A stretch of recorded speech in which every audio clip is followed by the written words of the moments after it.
sebelum memulai pelajaran, silahkan dipimpin doanya. Assalamualaikum warahmatullahi wabarakatuh. Selamat pagi semuanya. Sebelum kita memulai pelajaran geografi, alangkah baiknya kita berdoa menurut kepercayaan dan agama masing-masing. Berdoa dimulai. Selesai. Baik, terima kasih. Selamat pagi semuanya. Semoga kita semangat, sehat hari ini. Jaga kesehatan, pakai maskernya, pakaian rapi, dibuka kameranya. Masih ingat nggak materi kemarin apa? Perkembangan kehidupan di bumi.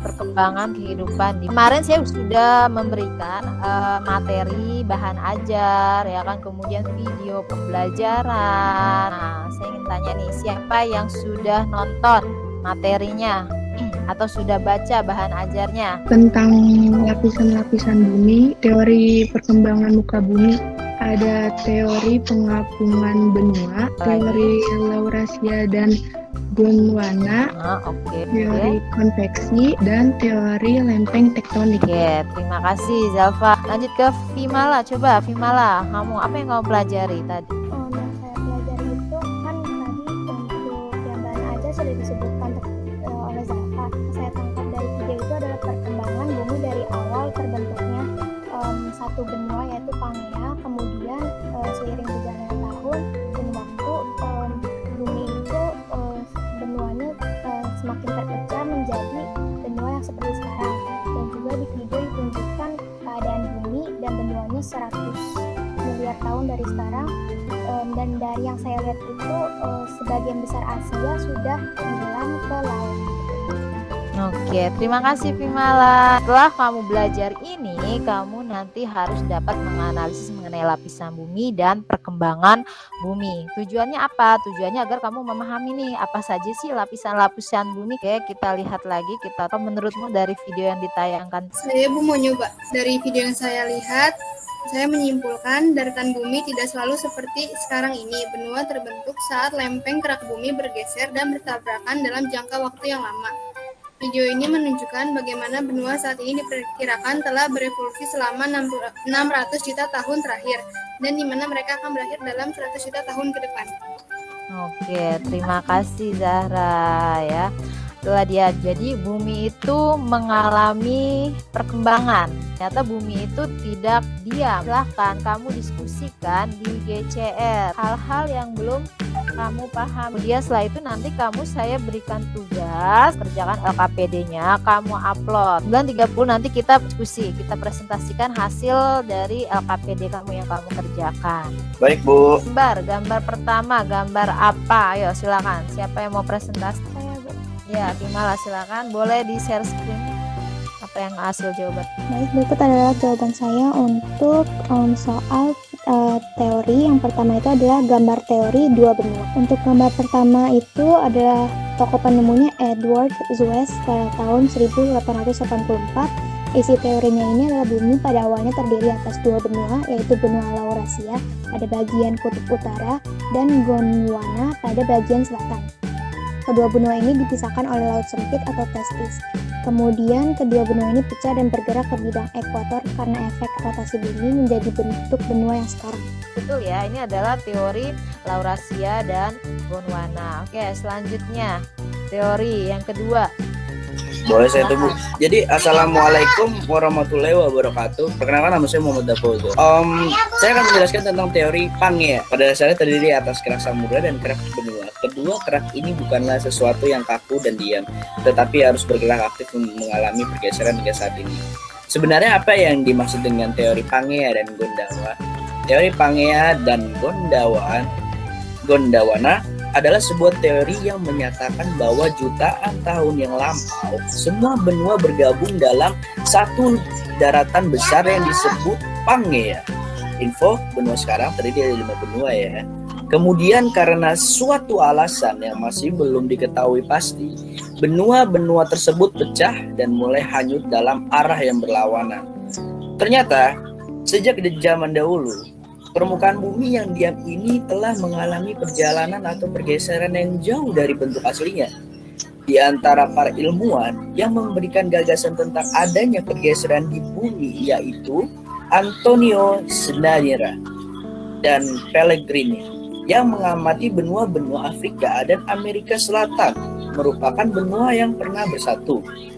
Seorang ahli ilmu cuaca dari Jerman yang bernama Alfred Wegener 1912 dalam teori yang terkenal yaitu teori pengapuan benua, atau yang bisa kita sebut dalam bahasa Inggrisnya, bahasa kerennya Continental Drift Theory, mengemukakan bahwa sekitar 225 juta tahun yang dahulu bumi baru ada satu benua dan samudra yang maha luas. Benua raksasa ini dinamakan Pangea, sedangkan kawasan samudra yang mengapitnya dinamakan Pantahalasa. Sekian dari saya, terima kasih. Assalamualaikum. Oke, terima kasih Dava. Nah, dulunya gimana? Ada satu daratan, namanya adalah Pangea, benar. Kemudian terpisah-pisahlah dia seperti saat ini kondisinya. Seperti tadi video yang saya jelaskan itu untuk gambar nomor 2. Oke, lanjut ke gambar selanjutnya. Langsung aja ke 2 teori. Siapa yang mau presentasi? Saya Bu mau. Yang nomor 3 ada teori konveksi yang dikemukakan oleh Arthur Holmes dan Harry Hess. Isi teori konveksi yaitu di dalam bumi terdapat arus konveksi yang membawa material magma sampai ke permukaan bumi membentuk mid-oceanic ridge. Yang nomor 4 itu ada teori lempeng tektonik yang dikemukakan oleh Tozo Wilson. Isi teori lempeng tektonik yaitu kulit bumi atau litosfer terdiri atas beberapa lempeng tektonik yang berada di atas lapisan astenosfer yang terdapat arus konveksi menyebabkan litosfer bergerak. Pada saat ini di permukaan bumi terdapat 6 lempeng utama. Yang pertama ada lempeng Eurasia, wilayahnya meliputi Eropa, Asia, dan daerah pinggirannya termasuk Indonesia. Yang kedua ada lempeng Amerika, wilayahnya meliputi Amerika Utara, Amerika Selatan, dan setengah bagian barat lautan Adan. Yang ketiga ada lempeng Afrika, wilayahnya meliputi Afrika Selatan, bagian timur lautan Atlantik, dan bagian barat lautan Hindia. Selanjutnya ada lempeng Pasifik, wilayahnya meliputi seluruh lempeng di lautan. Yang selanjutnya lempeng India Australia, wilayahnya meliputi lempeng lautan Hindia serta subkontinen India di Australia bagian barat. Setelah itu ada lempeng Antartika, wilayahnya meliputi kontinen Antartika dan lempeng lautan Antartika. Baik, terima kasih ya. Itu dia jawaban dari Zahra ya. Jadi mengatakan bahwa ada teori konveksi dan teori lempeng tektonik ya. Kalau teori konveksi ya dikemukakan oleh Arthur Holmes. Pernah dengar kata konveksi? Kalau konveksi yang jelas di waktu itu kan untuk perantaranya itu partikel pemanasnya juga ikut melakukan perantara juga. Ya betul, partikelnya ke atas juga benar. Dia bergerak secara vertikal ke atas. Ini penjelasan yang terakhir ya dari semua teori dari Ibu Siti Ajari. Yang pertama adalah bisa kita lihat di sini yang dinamakan divergen. Penjelasan dan pengaruh. Pergerakan tektonik di mana lempeng saling bergerak menjauhi. Pergerakan divergen ini biasanya terdapat di dasar samudra seperti di Mid-Atlantic Ridge yang merupakan batas divergen antara lempeng Amerika dan lempeng Eurasia. Dampak dari pergerakan lempeng ini adalah melebarnya dasar samudra. Mungkin bisa terjadi gempa atau tsunami atau bencana-bencana alam lainnya ya. Kedua, pertama, konvergen pergerakan lempeng tektonik di mana lempeng saling bertumbukan. Pertemuan konvergen dua lempeng benua menyebabkan pertemuan lempeng tektonik terangkat yang membentuk pegunungan tinggi. Misalnya adalah pegunungan Himalaya yang terbentuk akibat tumbukan lempeng Eurasia oleh lempeng Indo dan Australia. Pertemuan konvergen dua lempeng samudra, Oceanic Cross, menyebabkan salah satu lempeng tektonik dipaksa turun ke bawah lempeng lainnya menuju mantel bumi. Ini menyebabkan terbentuknya palung di dasar samudra yang dalam seperti kayak palung Mariana di perbatasan antara lempeng Eurasia dan lempeng Pasifik.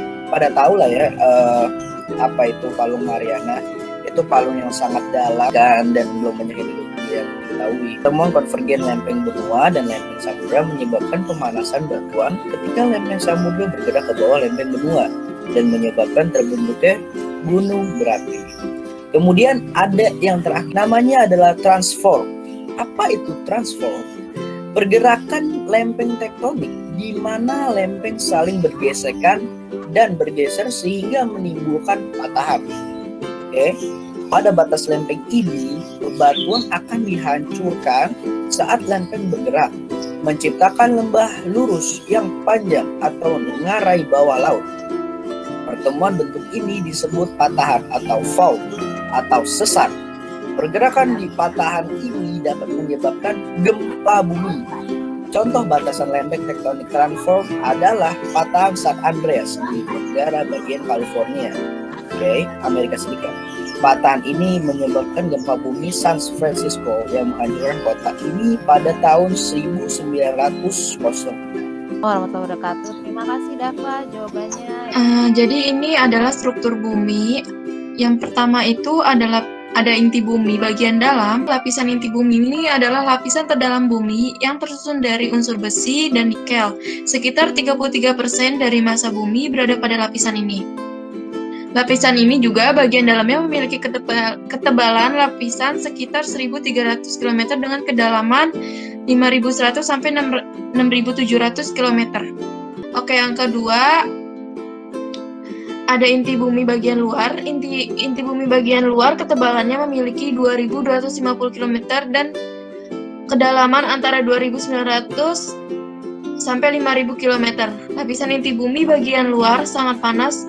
Diperkirakan lapisan ini memiliki suhu 4.030 derajat hingga 5.730 derajat Celcius. Yang ketiga, ada mantel. Lapisan mantel ini adalah lapisan terbesar dibandingkan kedua lapisan bumi lainnya. Sekitar 67% dari massa bumi berada pada lapisan mantel ini. Lapisan ini memiliki ketebalan 2.900 km. Lapisan ini terdiri dari silikon, nikel, oksigen, besi, dan magnesium. Arus konveksi ini terjadi disebabkan oleh naiknya material yang sangat panas dari bagian bawah mantel, kemudian material tersebut pendingan dan turun kembali ke bagian bawah mantel. Siklus ini terjadi berulang-ulang. Ketika terjadi arus konveksi pada atmosfer, arus tersebut juga menggerakkan plate. Yang terakhir ada kerak bumi. Kerak bumi adalah lapisan terluar bumi yang berada di atas mantel. Kerak bumi terdiri dari unsur oksigen, silikon, aluminium, kalsium, besi, sodium, magnesium. Kerak bumi tersebut adalah lapisan yang paling tipis dibanding dengan kedua lapisan bumi lainnya. Kerak bumi terdiri dari kerak samudra dan kerak benua. Ketebalan kerak samudra antara 5-10 km. Penyusun utama kerak samudra adalah bantuan basalt. Ketebalan kerak benua antara 20-70 km. Penyusun utama kerak benua adalah granit. Bantuan basalt pada kerak samudra lebih padat dibandingkan dengan bantuan granit pada kerak bumi. Terima kasih ya Ayu. Walaupun Jadi kesimpulannya dari pembelajaran dari Ibu Siti Ajar ini, kita mempelajari bagaimana caranya, bagaimana pertamanya perbentukan bumi, apa aja bencana alamnya, apa aja kayak teori-teorinya, itu kita pelajarin semua di sini. Dari yang awalnya kita nggak tahu tentang apa sih yang inti bumi itu apa sih, bagian luar, mantel bumi atau segala apapun tentang bumi atau pergerakan lempeng atau teori-teori yang menyangkut tentang bumi, dan kita jadi menambah wawasan sih dari pelajaran Bu Siti Ajar ini. Terima kasih juga loh Bu Siti Ajar. Saya juga dapat informasi banyak ya dari pembelajaran kali ini. Oke, terima kasih Dava. Kesimpulan yang didapat hari ini yaitu kita mempelajari perkembangan kehidupan di bumi, yaitu ada teori-teorinya, ada teori Laurasia dan Gundawa, teori apungan benua, teori konveksi, dan teori lempeng tektonik. Terus habis itu kita bisa menganalisis teori perkembangan muka bumi secara tepat, dan kita bisa mengetahui bagian-bagian lapisan bumi. Terima kasih ya. Jadi ini kesimpulannya ya. Jadi dengan mempelajari ini kamu tahu bahwa bumi itu mengalami pergerakan ya, tidak langsung udah dari sananya gitu lah. Memang ada benua Asia, Australia, ternyata ada prosesnya. Oke, terima kasih atas kehadirannya. Wassalamualaikum warahmatullahi wabarakatuh.